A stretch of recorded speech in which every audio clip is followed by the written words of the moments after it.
To become better at any exercise, you must challenge yourself. Your joints, muscles, and nerves adapt, and without increasing the reps or the load that you do, they will not see the need to become stronger. Progressive overload can be done with weights in a really soft manner with 5-pound increments. You can even decrease the load to a total of 5 pounds. Therefore, you will never find yourself with rough transitions unless you purposely add 45 pounds when you are not ready. But what about calisthenics? You cannot really add or decrease your body weight by 5 pounds increments in the same way. Therefore, progressive overload in pure calisthenics will be filled with rough transitions, or even you will find yourself unable to do even one rep in calisthenic exercises that are regarded as skills. In many cases, you will find yourself highly limited in the amount of reps and sets that you can do, and the amount of reps and sets that you do matters a lot. The amount of reps you can do in a single set determines how difficult it is, and the harder an exercise is, the less reps you can do. If you are only able to do 1 to 2 reps, and you only do a standard 4 set, the amount of total volume or work that you will be doing is really low, even when we take into consideration that you are doing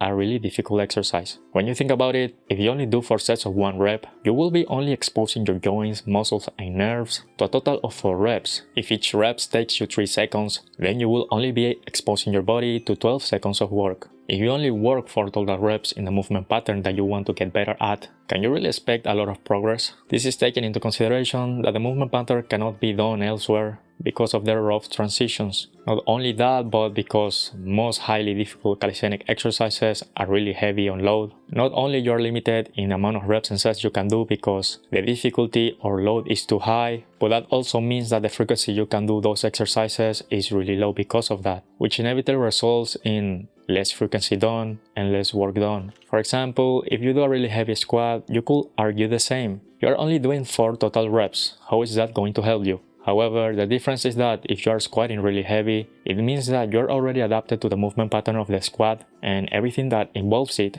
In order to do the heavy squat, you have to first do lighter squats. And all those reps in comfortable loads allow you to adapt to the bar path, the resistance profile, the strength curves of the squat, the joints, the muscles, and the nerves, and the range of motion. Because you can easily decrease the load by simply taking away a plate. However, many calisthenic exercises cannot really be done until you're able to do them, so you don't really get to adapt to the movement pattern with light loads. For example, even easier variations of calisthenic exercises are not a one-on-one similar to their progressions, and it is mainly because progressive overload in pure calisthenics can be done with levers and support points, basically moving your body in different positions. For example, a wide pull-up will not have the best carryover to the muscle-up because a wide pull-up forces your elbows to be at your sides. They don't really get to go to forward or backwards, which makes your center of mass move in a linear path, whereas the muscle-up involves a slightly curved path of your center of mass. The path that your center of mass takes in calisthenic exercises matters a lot because it is the equivalent of the dumbbell path or bar path in a weightlifting exercise.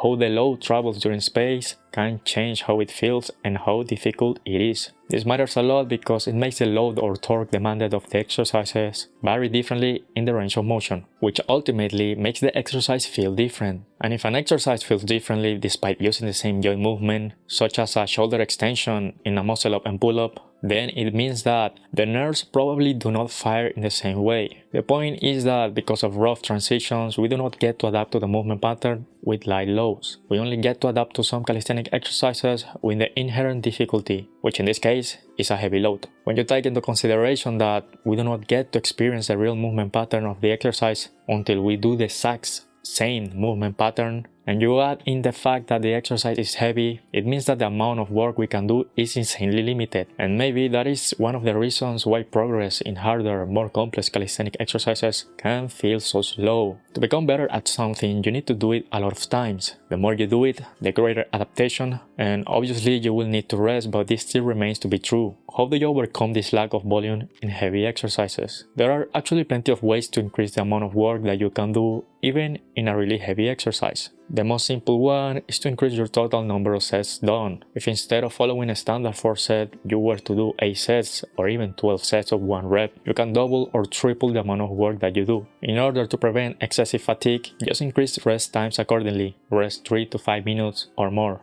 Over time, you will become better, and maybe 2 reps is now more comfortable, and by the time you can do 2 reps, you will double your volume. Instead of 1 rep of 12 sets, you do 2 reps of 12 sets. The difference is huge. 4 sets of 1 rep will give you a total of 4 reps. 12 sets of 1 rep will give you 12 total reps. 12 sets of 2 reps will give you 24 total reps. And the pattern continues in the same way. Obviously, when increasing your sets and repetitions, you also have to take into account how you feel. The increase shouldn't be done just because someone else tells you to do so. You need to consider whether your body is actually prepared for that increase in reps and sets. This gives you a really great perspective shift, and it shows you how the amount of reps that you can do in an exercise determines the amount of total work and volume that you can do. And you can sort of relate, right? It is easier to become better when you have more freedom in the reps you can do. For example, if you are in 1 to 2 rep jail, the total amount of volume and work done will always be inferior than if you were able to do 4 to 6 reps. You can also use easier exercises to add volume. For example, after you do your low reps handstand push-ups, you can add in pike push-ups. Even if they are not completely the same, they are similar enough. The same applies in the inverse. It is harder to become better when you have less freedom in the reps you can do. And we can see this when trying to do our first rep in everything.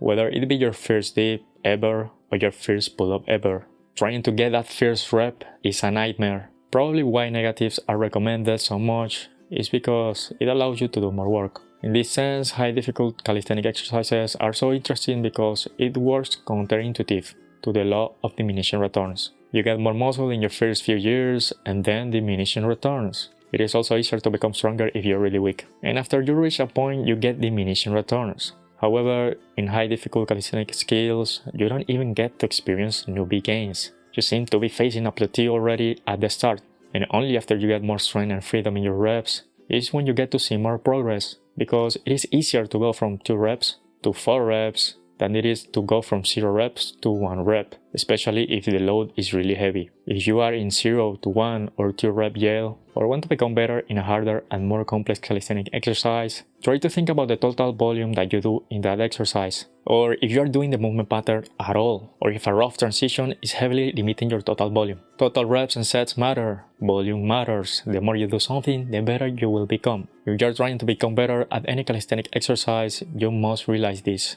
I find that beginners don't really understand this, they don't see their training this way, and I hope this gives you a better perspective.